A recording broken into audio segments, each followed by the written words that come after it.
नमस्कार दोस्तों।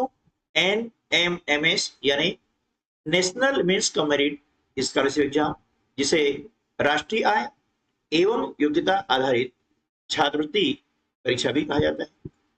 इस परीक्षा के अंतर्गत शैक्षिक योग्यता परीक्षण के अंतर्गत 3 विषय होते हैं: गणित, विज्ञान और सामाजिक विज्ञान यानी सोशल साइंस।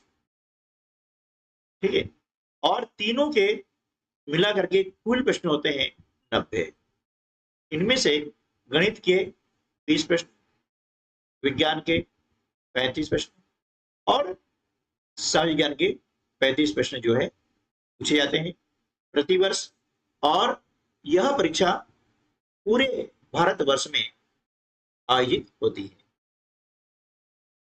इस परीक्षा से संबंधित बहुत सारे वीडियो हमने अपलोड किए हुए हैं और इनकी लिंक इस वीडियो के डिस्क्रिप्शन बॉक्स में दी गई है, वहां से आप उन्हें देख सकते हैं और इस परीक्षा में सफलता अर्जित कर सकते हैं। इस वीडियो के अंतर्गत जो प्रश्न बता रहे हैं, ये प्रश्न न केवल NMS परीक्षा में बल्कि सैनिक स्कूल प्रवेश परीक्षा, नवोदय विद्यालय प्रवेश परीक्षा सहित विभिन्न प्रतियोगी परीक्षाओं में भी उपयोगी हैं। तो आइए शुरू करते हैं हम आज का वीडियो। पहला प्रश्न है, एक आयत की लंबाई तथा चौड़ाई में क्रमशः 12% तथा 15% की वृद्धि की गई। इसके क्षेत्रफल में कितनी वृद्धि होगी? ठीक है ना।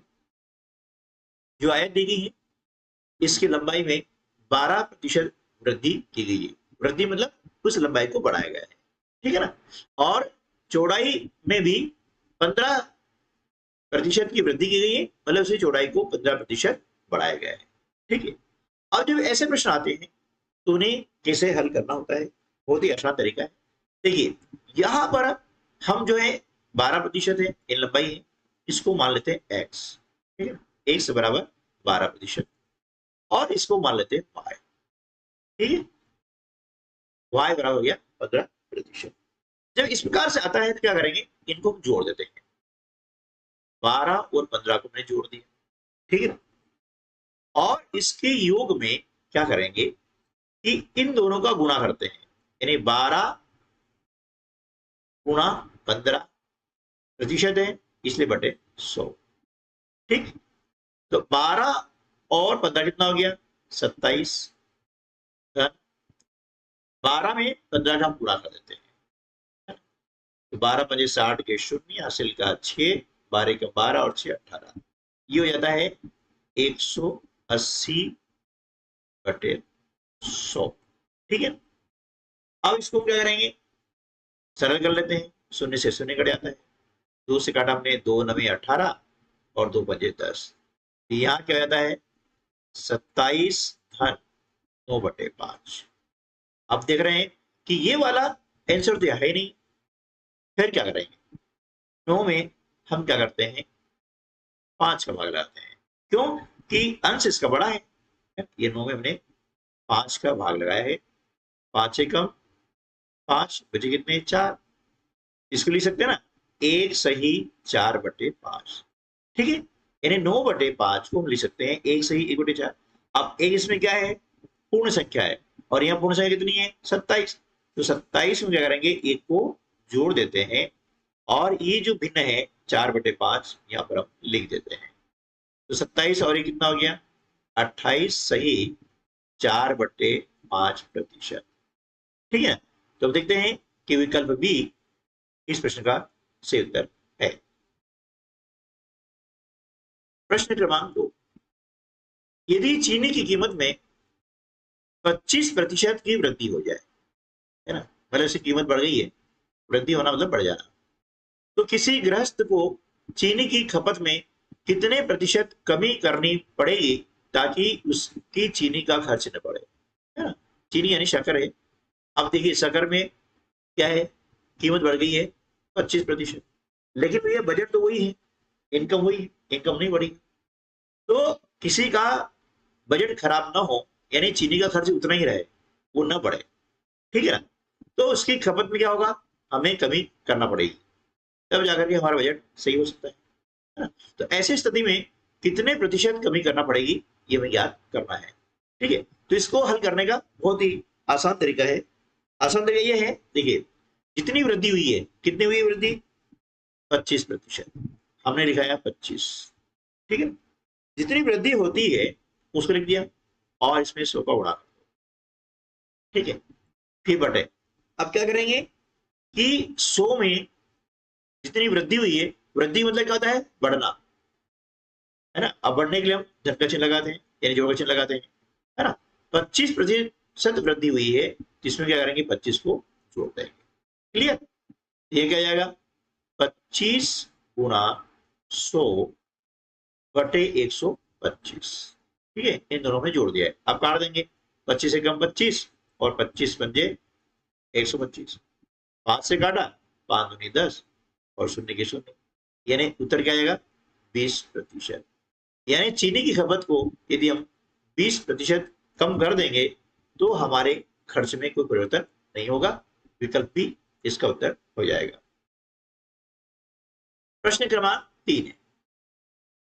अब देखिए, अभी हमने पिछले प्रश्न देखा कि चीनी के मूल्य में वृद्धि हो गई, लेकिन यदि कमी हो जाए क्या करेंगे, है ना। देखिए वस्तु मूल्य में 25% की कमी हो गई है ना। तो अब मूल्य प्राप्त करने के लिए नए मूल्य में कितने प्रतिशत की वृद्धि करनी चाहिए, ठीक है। अब ऐसे प्रश्न आते हैं तो क्या करते हैं, जितनी भी कमी हुई है, 25% कमी हुई ना, तो क्या करेंगे, यहाँ 25 लिख दिया गुणा 100, ठीक है। अब पहले क्या हुई थी, वृद्धि हुई थी तो हमने जोड़ा था, अब यहाँ कमी हुई है तो क्या करेंगे, घटाएंगे, ठीक है ना। तो 100 में से क्या करेंगे, 25 को घटा देंगे, तो यहां पर उत्तर आ जाएगा 25 गुणा 100 बटे, अब 100 में से 25 को माइनस करेंगे, कितना जाएगा, 75, काट दिए, 25 दिया 75।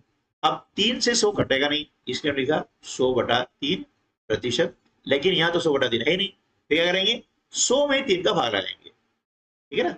100 में 3 का भाग लगाएंगे, 3 तिया 9 बचा 1, उतारा 0, 3 तिया 9 बचा 1, अब क्या हो गया, 33 सही 1/3%, 33 सही 1/3%, विकल्प सी इस प्रश्न का हो जाएगा सही उत्तर, ठीक है ना। चलिए अगला प्रश्न है, प्रश्न क्रमांक 4 है। दो संख्याएं 4:5 के अनुपात में दी गई है आपको, है ना। दो संख्याएं 4:5 के अनुपात में है। पहली संख्या में 20% की वृद्धि हुई है, पहली संख्या ना, उसमें 20% की वृद्धि हुई है, और दूसरी जो संख्या है उसमें 20% की कमी हुई है। तो प्राप्त संख्याओं में अनुपात क्या होगा, है ना। देखते हैं कि अनुपात में परिवर्तन होता है या नहीं होता है। अब देखिए पहली संख्या हमने मान ली कितनी, 4x, है ना। ये 4x मान ली पहली संख्या, है ना। क्योंकि अनुपात में जो अनुपातिक संख्या होती है, जो संख्या अनुपात में होती है, उसके अनुपात में समान राशि का गुणा कर दें या समान राशि का भाग लगा दें, उनके अनुपात को अंतर नहीं आता है। तो हमने यहाँ 1 से गुणा किया है, ये पहली संख्या हो गई है, और ये हो गया आपकी दूसरी संख्या यानी 5x, क्लियर। 4:5 है, इसको हम लिखा 4x और 5x हो गया। अब इनके अनुसार क्या हुआ है कि पहली संख्या में 20% की वृद्धि हुई है, ठीक है। पहली संख्या 4x है, अब इसमें 20% की वृद्धि हुई है, तो भैया देखिए 20% यानी 100 पर 20 की वृद्धि हो गई है, तो 100 वाली चीज कितने हो गई है, 120 की हो गई है, ठीक है ना। तो क्या करेंगे, इसमें लिखेंगे गुणा 120/100, ये वृद्धि सहित होगी, ठीक है ना। इसी प्रकार से इसमें 20% की कमी हो गई है, यानी 20 पे कमी कितनी हुई, 100 पे कमी कितनी हुई, 20।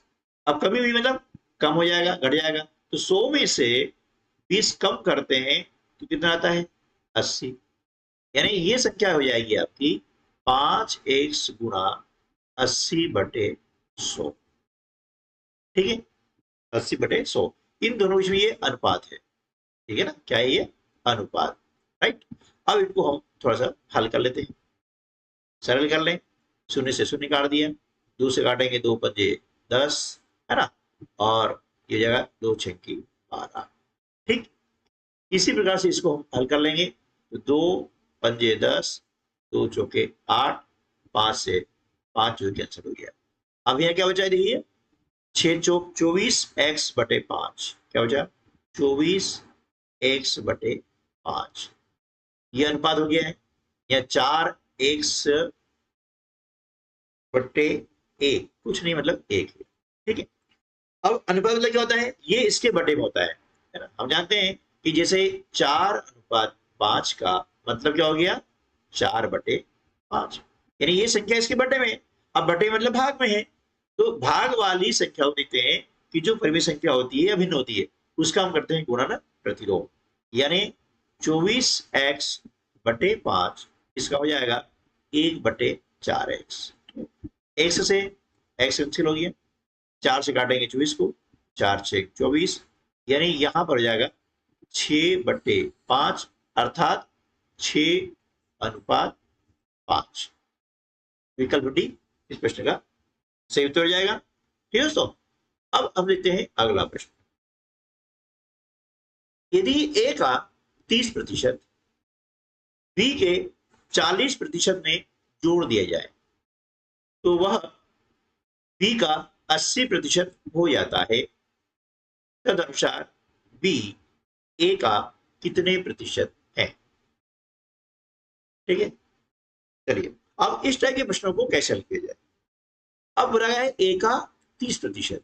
हम जानते हैं कि का मतलब होता है गुणा की क्रिया, लेकिन इसे गुणा से पहले किया जाता है। ठीक है ना, इन्हें का की क्रिया कैसे होगी, गुणा जैसी होती है लेकिन गुणा से पहले होती है। ठीक है, तो a का 30%, यानी हमने लिखा है a का मतलब होता है गुणा, 30% का मतलब हो गया है 30 बटे 100। ठीक, अब इसमें b के 40% को जोड़ दिया है, जोड़ना मतलब धन का चिन्ह। अब b का 40% का मतलब गुणा, 40% यानी 40 बटे 100। ठीक है, तो वह b का 80% हो जाता है। अब हो जाता है मतलब बराबर b का मतलब b गुणा 80% मतलब 80 बटे 100। ठीक, जैसा प्रश्न में है वैसा हमने यहाँ पर उतार दिया। ठीक है, अब इसको क्या करेंगे, थोड़ा सा आगे हल कर लेते हैं, है ना। देखिए, शून्य से शून्य को हमने कैंसिल कर दिया, हो गया ना, ये 2 से कट जाएगा, 2 दूनी 4, 2 बजे 10। यहां पर भी शून्य से शून्य, 2 से कटेगा, 2 चौके 8 और 2 बजे 10। क्लियर, चलिए अब यहां पर क्या हो गया है, 3a बटे 10, 3a बटे 10 धन 2b बटे 5। ठीक है, बराबर 4b बटे 5, ये 4b बटे 5। ठीक है, अब जो समान पद है उनको क्या करेंगे, एक तरफ कर लेंगे, तो यहां हो जाएगा 3a बटे 10 बराबर 4b बटे 5, इधर का हो जाएगा ऋण 2b बटे 5। अब देख रहे हैं यहाँ पर कि दोनों भिन्नों के हर समान है। जब हर समान होते हैं तो हमें एलसीएम निकालने की जरूरत नहीं होती है ना, और अंश में से अंश को घटा देते हैं। 4b में से 2b घटा दिया, कितना बचा 2b बटे 5। ठीक है, 2b बटे 5 हो गया। अब हमसे पूछा गया है कि b a का कितने प्रतिशत है, तो इसे हम लिखेंगे 2b बटे 5 बराबर 3a बटे 10। अब ध्यान रखिएगा कि b पहले आया है इसलिए हम b को पहले लिखेंगे। यदि यहाँ पर a पहले आता तो a को हम पहले लिखते हैं जैसा ऊपर चल रहा था, है ना, ये ध्यान रखिएगा, है ना। अब हमें b का मान ज्ञात करना है, मैं यहाँ कर लेता हूँ। b का मान ज्ञात करना है तो क्या करेंगे, 3a बटे 10। अब यहाँ पर 2 बटे 5 है, इसका हो जाएगा गुणन प्रतिलोम 5 बटे 2। क्लियर, अब 5 से काट देते हैं, 5 2 10, अब नहीं कटेगा क्या हो जाएगा 3a बटे 4। तो अभी ए का कितने प्रतिशत है, ये 3 गुणा ए हो गया भैया, ए का 3/4। अब 3/4 का मतलब क्या होता है जानते हैं, देखिए यदि नहीं जानते हैं तो हमें निकालना है प्रतिशत। जब भिन्न को बदलते हैं प्रतिशत में तो क्या करते हैं, 100 का गुणा करते हैं। इसमें हमने 100 का गुणा कर दिया, 4 से काटते हैं, 4 बजे 20, है ना, तो 25 दिया 75%। यानी ये क्या हो गया, ए का 75%। ठीक है, 3/4 मतलब क्या होता है 75%।